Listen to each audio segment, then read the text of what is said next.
I hope you're not asking this question because your wife mentioned she'd like to have some strange.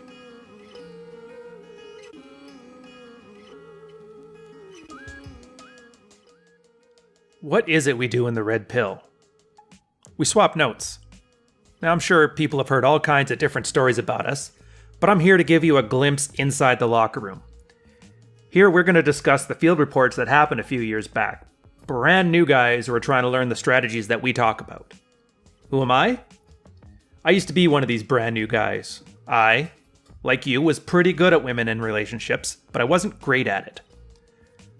Hard times hit, things got tough, and it turns out there's nowhere for a man to go nowadays that actually wants him to succeed, to thrive, to get better at what he does and improve his lot in life. So, like most guys, I took it upon myself, found a bunch of guys in the same boat as me, and together we built a set of working strategies based on the experience of hundreds of thousands of men, just like us.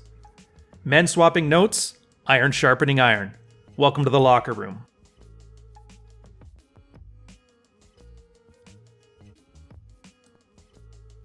I met my wife when we were 18. So 20 years now, and 3 kids later, we're still going strong. I love the fact that I was her first, but my libido resents the fact that it hasn't had its fair share of strange. Currently, our life is great. I believe because of some of the stuff that I've learned here, I've been putting it into practice and it's gotten even better. So my question is, in another 20 years' time, will we both be resenting each other for never being able to get it on with other people? Or do you just lose that urge for strange as you get older? Have you ever stepped outside of your marriage, and what happened? Did it blow up? I'm not keen to repeat my father's mistake of blowing up his marriage when I came 18, because he's miserable now. Thank you.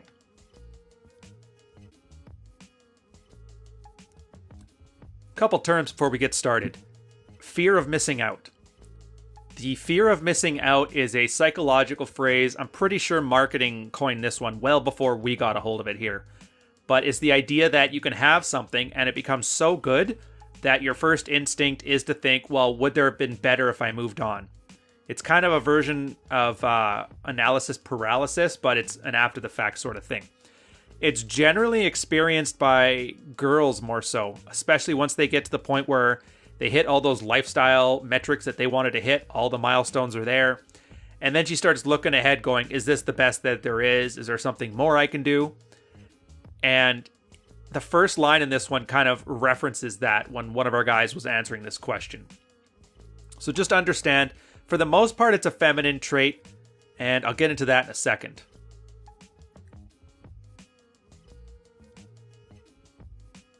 Some strange. This, and everybody here should know what it means to get some strange. The point is, though, the way he's referring to it, it's the male sexual strategy, is that men love variety. I think it was Oscar Wilde who put that men love variety, but women are simple, they'll only settle for the best. And that's the idea, is that the male sexual strategy is one of variety, while a female sexual strategy is one of hypergamy, or the best option that she has at the time. And there's a whole bunch of details to it. I won't get into the science. If you want to hear more about that, Rational Male did like 3 books on it already. Chances are if you found me, you've already read them, so I'm not going to waste your time.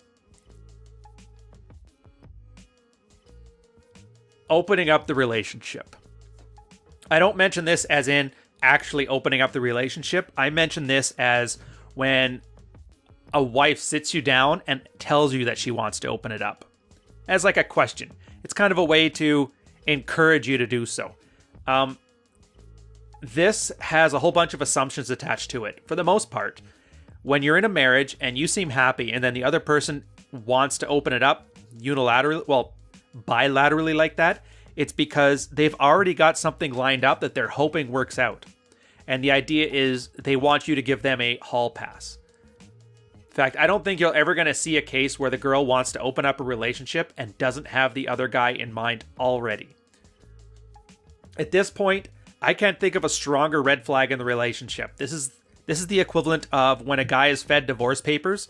After the past year, he's watched his wife get into shape, be more social, start dressing nicer. It wasn't that she wasn't happy then when she drafted the papers. It's that she wasn't happy a long time ago. And the whole process beforehand has been, if you don't recognize the pattern, it's exactly what we tell guys when we talk about dread. So I couldn't think of one of the biggest red flags ever, and this one definitely is top 3, is when a girl wants to open up the relationship.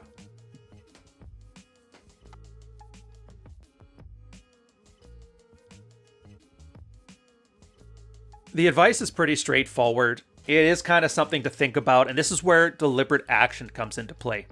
The guy can't be thinking about his feelings. He has to understand what he wants and to unapologetically go for it. Whether he decides to step out or not, it's not my place to judge. I generally consider what we do an amoral place. It's up to the individual to use their own morality to guide their actions. So he can cheat or not cheat. It's none of my business, but here's a good perspective. Strange is fun. The chase is always more fun than the catch. And I'm sure with a little bit of work, he can find that chick that's just crazy in bed, does all the things that the wife won't do, and the whole time with her, all he can think of is, man, I should have been doing this for years. I'm gonna leave my marriage and start becoming Hugh Hefner. And then 2 days later, the new girl blows up his phone, maybe pulls some crazy things, sneaks over to work. Maybe she knows that she's the side piece and she wants something more. Maybe she feels jilted when he leaves her and he tells the wife. And then what happens? And this is the part that I want guys to take from this.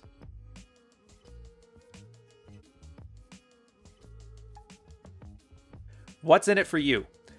We're talking about here the difference between red-pilled cheating and blue-pilled cheating. When a girl accuses you of infidelity, and let's say she's right, guys are going to have 2 reactions to it. The first one is straight out of Glover's No More Mr. Nice Guy, where he tries to hide the badness. And this is where you see celebrities talking about they have a sex addiction and they need help, or they apologize profusely. It was just a mistake. They make up all kinds of justifications. They essentially deer or defend, excuse, explain, and rationalize the behavior. That's a blue-pilled way of cheating, is that you actually think of it as cheating. You know it's hurtful to the other person. You don't want to hurt the other person, so you hide it from them in order to protect their feelings while still being your own selfish self. It doesn't really work very well. It's a horrible strategy. And it's a funny little side note. When it comes to infidelity, it's not the sex that girls tend to be offended on in a marriage. It's the fact that the guy lied about it and the worry that he's building an emotional connection to another person. So when I talk about cheating from a red-pilled perspective, let's say this is the case. I mean, and this guy's obviously got a good one going. Let's say it's a wife that dead bedroom for a year, complete harpy, spends him out of house and home.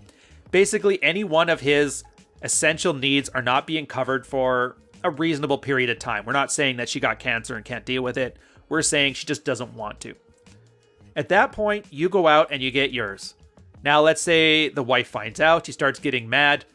The red-pilled response isn't to hide it, pretend it's badness. It's not to rub her face in it either. It's just to say, what did you think was going to happen? I can't just sit here and not do anything for an extended period of time. And that's, while it's not an overt conversation, that's the framing of the situation.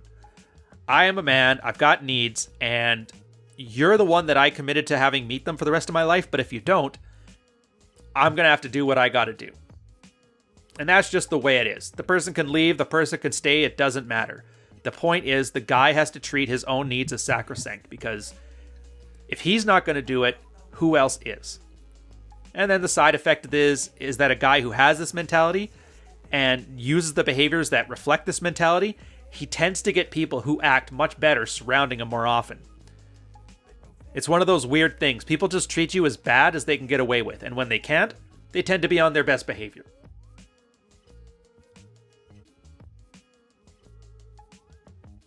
For this particular guy, an alternative situation is just that. Just keep things going the way they go, and stop worrying about things being so good and looking for reasons to sabotage it. People are naturally gifted at finding a way to sabotage their own success so they don't feel guilty for having it. It's like that one scene from Conan the Barbarian. Does anybody remember that movie? It's an old Arnie film.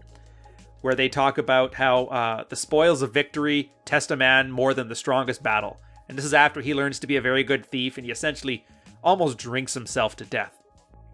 It's kind of that situation here. And yeah, it's Ernie and it's a comic book, but you get the mentality.